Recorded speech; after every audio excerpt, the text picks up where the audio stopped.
Hello everyone, good morning. दोस्तों, आज 19 जून है और 14 जून को जो जीआईसी प्रवक्ता की परीक्षा हुई थी 13 विषयों की, तो सभी की जो आंसर की है आ चुकी है। और आप इसे ऑफिशियल वेबसाइट पर जाएंगे तो आंसर कीज ये जो सेक्शन है, यहाँ पर क्लिक करके आप जो अलग अलग विषय हैं, sociology, geography, economics, civics, physics, chemistry, mathematics, English, history, biology और हिंदी, उर्दू, संस्कृत और जीएस। जीएस जो कि कॉमन था, सभी विषयों में एक ही जीएस पूछा गया था, एक ही शिफ्ट की परीक्षा हुई थी। तो यहाँ पर सभी की जो आंसर की है दोस्तों, ये जारी कर दी गई है और आंसर की आप डाउनलोड कर सकते हैं। जैसा कि ये आप देख पा रहे होंगे, सामान्य अध्ययन के अंतर्गत जो प्रश्न पूछे गए थे 40 प्रश्न, तो उसकी ये आंसर की है। और इसी प्रकार से यहाँ पर आप देखेंगे तो जो उत्तर है उसको यहाँ पर स्क्वायर में कर दिया गया है। तो अब आप क्या करेंगे कि आप अपने विषय की जो आंसर की है प्लस जीएस की जो आंसर की है उसको आप डाउनलोड कर लीजिएगा।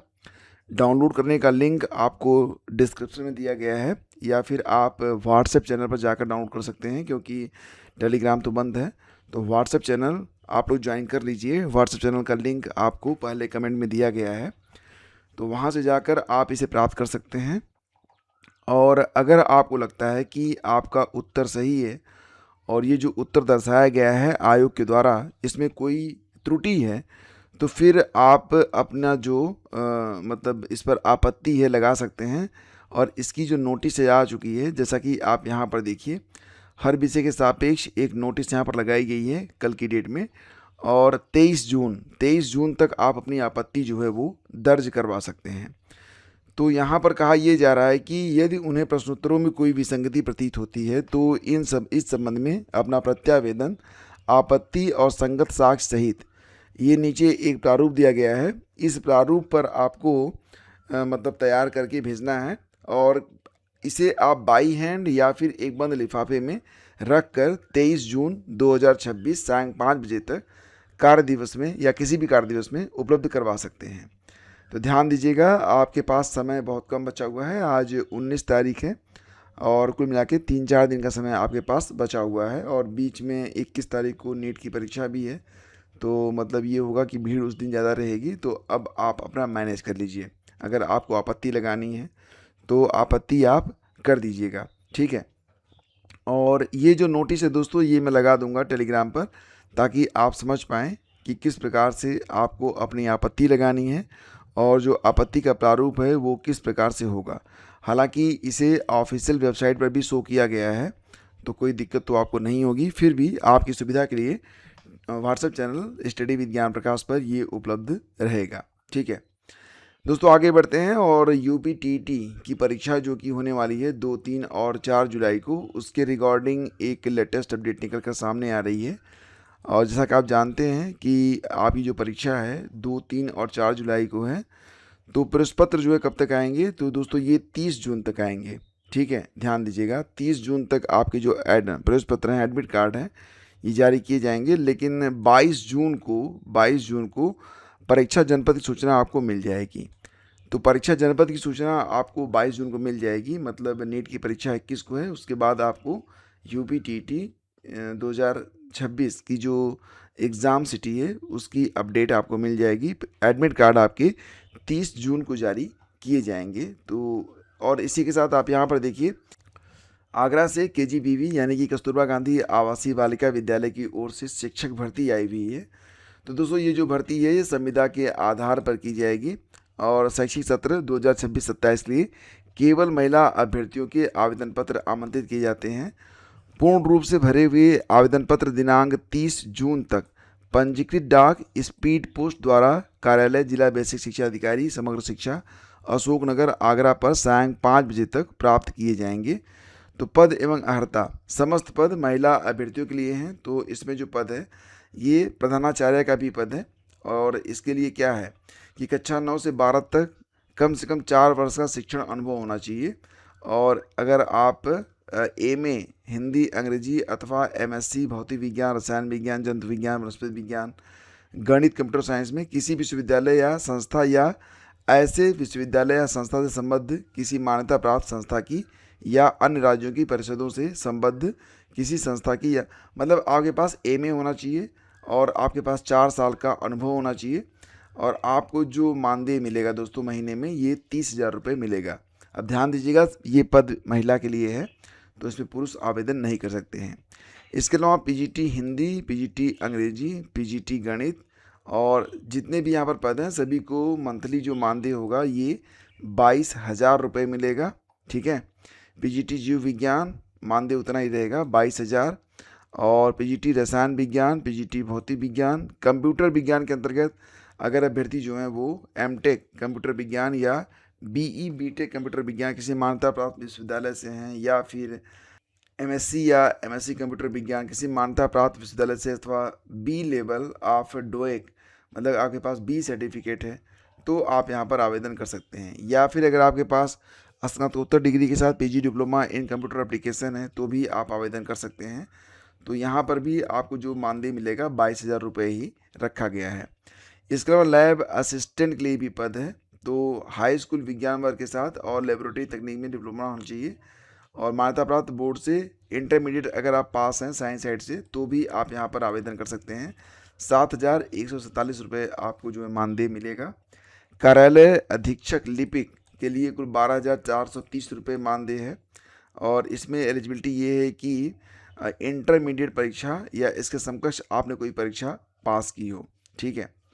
तो इसके अलावा कह रहे हैं कि या फिर आपने नीलेट द्वारा प्रदत्त CCC प्रमाण पत्र अथवा सरकार द्वारा मान्यता प्राप्त संस्था से समकक्ष स्तर का प्रमाण पत्र प्राप्त किया हो तो भी आप यहाँ पर आवेदन कर सकते हैं। ठीक है। बशर्ते कि ये जो सर्टिफिकेट है तब लगेगा जब आपने हाई स्कूल की परीक्षा जो है या इंटरमीडिएट की परीक्षा पृथक विषय के रूप में कंप्यूटर साइंस विषय को लिया हो, और अगर नहीं लिया है तो फिर आपके पास CCC होना चाहिए। यहाँ पर दोस्तों जो उम्र सीमा है ये 25 साल से 45 साल के बीच में रहेगी और जो प्रधानाचार्य के लिए पद है इस पर उम्र सीमा 30 साल से लेकर 45 साल के बीच में रहेगी। तो इसको आप लोग देख लीजिएगा और ये जो नोटिफिकेशन है ये मैं आपको व्हाट्सएप चैनल पर शेयर कर दूंगा ताकि आप इसे देख सकें, और अगर आप आवेदन करना चाहते हैं सो आवेदन आप यहाँ पर कर सकते हैं। ये प्रारूप वगैरह सब इसमें लगा हुआ है। ठीक है। और उत्तर प्रदेश सरकार, उत्तर प्रदेश पुलिस भर्ती और प्रोन्नति बोर्ड यानी कि पुलिस भर्ती से पहले दोस्तों जो शारीरिक दक्षता परीक्षा करवाई जाती है, फिजिकल एफिशिएंसी टेस्ट PET, तो इसके बारे में ये अपडेट निकाली गई है। तिथियों और महत्वपूर्ण सूचना का प्रकाशन। तो दोस्तों यहाँ पर ध्यान दीजिएगा कि अभिलेखों की समीक्षा एवं शारीरिक मानक परीक्षण DVPST के उपरांत शारीरिक दक्षता परीक्षा का जो चरण है निर्धारित किया गया है। तो शारीरिक दक्षता परीक्षा यानी कि PET की परीक्षा का प्रकाशन बोर्ड की समांग विज्ञप्ति दिनांकित 26 मई 2026 छाया प्रति नीचे लगाई गई है द्वारा बोर्ड की वेबसाइट uppbbpb.gov.in पर किया जा चुका है। तो कह रहे हैं कि ऐसे अभ्यर्थी जिनके अभिलेखों की समीक्षा किन्हीं कारणवश औपबंधिक रूप से संपन्न की गई है उनकी शारीरिक दक्षता परीक्षा औपबंधिक रूप से इस संबंध में लिए जाने वाले अंतिम निर्णय के अधीन संपन्न कराई जाएगी। तो ध्यान दीजिएगा यहाँ पर डेट आ चुकी है 29 जून और 30 जून और 1 जुलाई। ठीक है। तो शारीरिक दक्षता परीक्षा PET के लिए निर्धारित जो तिथियां हैं ये 29 और 30 जून है और एक दिन रिजर्व रखा गया है 1 जुलाई को। अगर मान लेते हैं कि किसी कारण से पूरी नहीं हो पाती प्रक्रिया तो 1 जुलाई को पूरी करवाई जाएगी। प्रवेश पत्र है दोस्तों ये निर्धारित तिथि से 7 दिन पहले आपको बोर्ड की जो वेबसाइट है uppbbpb.gov.in पर उपलब्ध करवाया जाएगा। नेशनल टेस्टिंग एजेंसी यानी कि NTA की ओर से जो आपकी जून 2026 की UGC नेट की परीक्षा होनी है उसके रिगार्डिंग एक पब्लिक नोटिस जारी की गई है और एडमिट कार्ड के बारे में आपको जानकारी यहाँ पर शेयर की गई है। जैसा कि आप जानते हैं अब जो UGC नेट जून 2026 की परीक्षा है ये 22 जून, 23 जून, 24 जून, 25 जून, 29 जून और 30 जून को करवाई जाएगी। 17 जून को इसके जो एडमिट कार्ड हैं दोस्तों ये जारी कर दिए गए हैं और अगर आपने अभी तक डाउनलोड नहीं किया है तो आप अपने एडमिट कार्ड को डाउनलोड कर सकते हैं। लिंक रहेगा ugcnet.nta.nic.in, इस पर जाकर आप अपना एडमिट कार्ड डाउनलोड कर सकते हैं। और दोस्तों जैसा कि आप लोग जानते हैं कि जितने भी सेवारत अध्यापक हैं उनको टेट की परीक्षा पास करना कंपलसरी है, वो सीटेट पास करें या फिर जो राज्य स्तर पर टीईटी की परीक्षा होती है। तो उत्तराखंड में इसके लिए एक विशेष व्यवस्था की गई है विशेष टीईटी कराने के बारे में। तो उसी की तर्ज पर उत्तर प्रदेश में भी विशेष टीईटी की तैयारी चल रही है ताकि ऐसे अध्यापक आसानी से टीईटी की परीक्षा पास कर सकें। इसके अलावा कुछ अभ्यर्थी ऐसे भी होंगे जो कि मतलब ना तो बीएड है ना तो डीएलएड है, 12वीं के आधार पर शिक्षक बने हैं, काफ़ी पुरानी नियुक्ति उनकी, तब यही नियम हुआ करता था। तो उनको टेट की परीक्षा में कैसे बैठना पड़ेगा, क्या नियम रहेगा, इसके लिए नियमावली तैयार की जा रही है। हालांकि ये एक टेढ़ी खीर साबित हो रही है उत्तर प्रदेश सरकार के लिए भी। मतलब मामला यहाँ पर कानूनी रूप से उलझ रहा है कि क्या आरटीई के तहत टीईटी में बैठने के पात्र योग्य अभ्यर्थियों को विशेष टीईटी के आवेदन से वंचित किया जा सकता है। यानी कि क्या ये जो परीक्षा होगी विशेष टीईटी केवल उन्हीं अध्यापकों के लिए होगी जो लोग सेवारत हैं, जो सेवारत नहीं हैं क्या वो इसमें नहीं बैठ सकते हैं, और उनको किस आधार पर रोका जाएगा। राष्ट्रीय अध्यापक शिक्षा परिषद एनसीटी ने अपने दिशा निर्देशों में स्पष्ट किया है कि टीईटी सभी न्यूनतम शैक्षणिक योग्यता रखने वाले पात्र अभ्यर्थियों के लिए खुला होना चाहिए और परीक्षा का आयोजन केंद्र और राज्य सरकारें करेंगी, पर एनसीटी के दिशा निर्देशों का पालन अनिवार्य है। इसमें पारदर्शिता, सुरक्षा और समान अवसर पर विशेष बल दिया गया है। मतलब ये है कि ये भी एक यहाँ पर विरोधाभास होगा अगर केवल जो सेवारत अध्यापक हैं उन्हीं को इस विशेष टीईटी में बैठने के लिए पात्र माना गया। तो अभी कई सारी जो हैं दिक्कतें हैं इसमें। और मैंने आपको बताया था कि उत्तर प्रदेश लोक सेवा आयोग राजकीय इंटर कॉलेजों में प्रवक्ता भर्ती 2025 के 13 विषयों और सामान्य अध्ययन की प्रारंभिक परीक्षा की उत्तर कुंजी गुरुवार को जारी कर दी गई है। तो जो भी अभ्यर्थी यहाँ पर असंतुष्ट हैं वो अपनी आपत्ति 23 जून तक लगा सकते हैं। 9वीं से 12वीं तक प्रवेश को आवेदन 5 अगस्त तक। तो यूपी बोर्ड ने शैक्षिक सत्र 2026-27 के लिए कक्षा 9 और 11वीं के अंतिम पंजीकरण और हाई स्कूल और इंटरमीडिएट की परीक्षा में शामिल होने वाले संस्थागत रेगुलर छात्र छात्राओं के आवेदन पत्र जमा करने की समय सारणी गुरुवार को जारी कर दी है। बोर्ड सचिव भगवती सिंह के अनुसार कक्षा 9 से 12 तक के छात्र छात्राओं के प्रवेश की अंतिम तिथि 5 अगस्त है। तो ये डेट ध्यान रखिएगा। और आज के अखबार में दोस्तों जो भी खबरें थी वो इसी प्रकार से हैं। सो सेशन को यहीं पे समाप्त करते हैं। जैसा कि आप लोग जानते हैं आपकी स्वास्थ्य शिक्षा अधिकारी यूपी पीसीएस और जो आगामी प्रतियोगी परीक्षाएं होने वाली हैं जिसमें आरओ खंड शिक्षा अधिकारी वगैरह की परीक्षा है उसके जीएस की क्लासेस आपकी स्टार्ट हो चुकी हैं। अगर आप ज्वाइन करना चाहते हैं तो आप लोग व्हाट्सएप चैनल पर रहिए, वहाँ पर आपको बाकी जानकारी शेयर की जाती है। धन्यवाद।